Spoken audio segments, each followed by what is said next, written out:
Welcome back to another episode of the Nick Ferg Show, and I got a good one for you guys. See you Buffs fans. Montana Lemonious Craig is now joining the program, man. What's going on? How you doing, man? I'm glad to be on the show. Honored to be on here, man. Appreciate you having me. And nothing much, man. Just constantly working every day. Every day is a grind. Just enjoying the process right now. Well, I have to tell you this, man. Your name, Montana Lemonious Craig, man, it sounds like it needs to be on a marquee somewhere because that's an extraordinary name, man. Where did that come from? I would say, Lemonious is on my mom's side. That's their last name. Craig is on my dad's side, and then Montana. Man, I don't really know. I think it's a cool name that they came up with, though, but I'm not too sure where they came up with it. There were a number of players who, when Coach Prime arrived, decided to enter the transfer portal. You didn't do that. Why? What was the reason behind that? For the most part, just knowing that it's a chance to embrace the opportunity and embrace the chance to go out and be successful with a group full of guys that all are on the same page and all want to do the same thing, and that's win. So, it's just take going out and knowing that I have an opportunity to be successful in something. So, it's not really. I'm not scared of a challenge. You want to compete with the best every day in practice.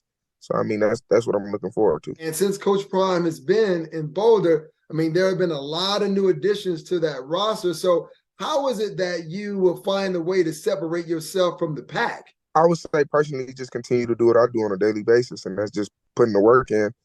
At the end of the day, like I say, you can't cheat the grind, and no matter what, as long as you're working and giving your all, putting your best foot forward, that's all you can ask for at the end of the day. Now, from your standpoint, what have you seen, or how would you describe the type of culture now in CU opposed to what it was a year ago? I would say the culture we have now is mediocrity is not an option. So you can't be chilling, you can't be relaxed. You always have to know it's go time and hold yourself to a higher standard in terms of what you want for yourself. And if you don't want that, it's not the place for you to be. Now, when you look at your game, because you're a holdover from Calderell's staff, and you look at your skill set, what would you tell someone, okay, well, these are the finer points of my game and my strengths as a wide receiver? I would say playmaking ability, of course, being able to get open within routes. And I would say also not being afraid to block. I have no problem going and sticking my head in the five. Well, it's interesting that you say that because most wide receivers, man, they just want to catch touchdowns. They want to run routes, but sometimes they don't want to do the dirty work as far as blocking. How much you think that your ability to block as a big wide receiver would help Shedeur Sanders, but more importantly, help your ground game get on track?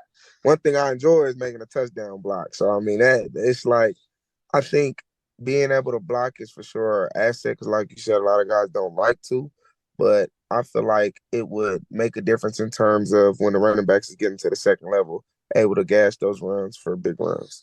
Now, all of those things are so important. I know it's early in the process, but when you look at this team, the hype surrounding the team, you coming back and not transferring, what do you think the expectations that you guys have for yourself? Because we already know what the outside world sees for you guys, but what are those expectations that you guys have for yourself? That everybody's on the same page, giving 110% and go win. We expect to have success because we're going to put the work in to earn success. But the expectation and the standards are already being set. Okay, speaking of those expectations and standards, we all do it as athletes. Well, what expectations or goals do you have or have set for yourself as far as this upcoming 2023 season? For me personally, I'd say just any way I can help impact the team to come out on the successful side, be able and be flexible to do that. Score some touchdowns and make some plays and have fun, man. I'm not really a big me guy. I'm a team guy, and yeah, I want the success of the team. And if that's me having a big role in it or whatever role I do play in it, I'm just ready to go in and get some W's. But why is that so important to you though? Because most of the time when we look at wide receivers, especially on the NFL level, sometimes we look at those guys as just being me guys. But you say, hey, listen. It's not about me, it's about team. So why is that so important to you? Because I know it's 11 men on the field and it's a brotherhood sport. And each and every person has to go out there and do their assignment and do their job to be able to have a better chance of having a successful play, successful game. So, I mean, I would say that's why just the team stuff is more important to me because I care about each and every one of my teammates as if they was my blood brother. And anything that I can do to help us all have happiness, have joyfulness about winning, I'm going to make sure I do.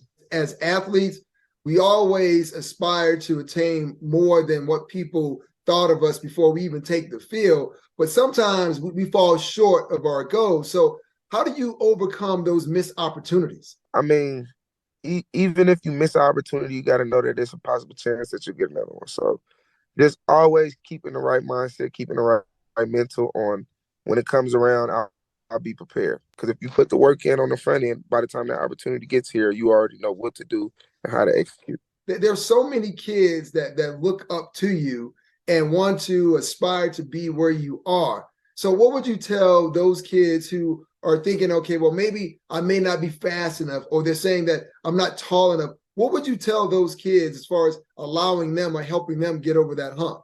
I would personally say giving up is not an option. So don't never give in. You know, things may get hard, but if it was easy, everybody would do it. So if that's really what you want to do, and that's the path you want to go down, you just can't give up and give in and just continue to work. Because at the end of the day, what you do in the dark will come to the light. So with that being said, let's bring a little something to light. I want to test your competitive drive. Let's just say there's 30 seconds remaining in the game. The ball is on the 10-yard line.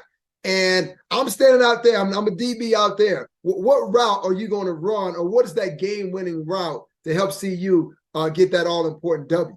The fade. We go fade them up. We in the red zone. Go ahead and put it up there. I'm gonna go get it, man. Yeah, I like that. I like that mentality. So what happens when it's a 50-50 ball, right? You 6'2", there's another guy 6'2", but he's got that same go-getter mentality. Like, he's going to take the ball away from you. I mean, what are you thinking in that moment when you're going up there to get the ball? It's mine or it's nobody's. I don't care what he think. Either I'm gonna get it or nobody gonna get it. And that's the way you have to attack a 50-50 ball as a receiver. I like that mentality. With me being a former DB and coaching in the secondary, you like to know that you're playing against another guy that has that dog mentality and is going to elevate his level of play. Man, I just wish the best for all of you guys heading into 2023. So thank you for giving me some of your time. Ladies and gentlemen, let's give it to him again. Montana Lemonious Craig. I swear to God, that name needs to be in bright lights on some billboard somewhere, man. But thank you, man. Thanks for giving me some of your time. I appreciate you for having me on, man. It was a pleasure. Oh, pleasure's all mine.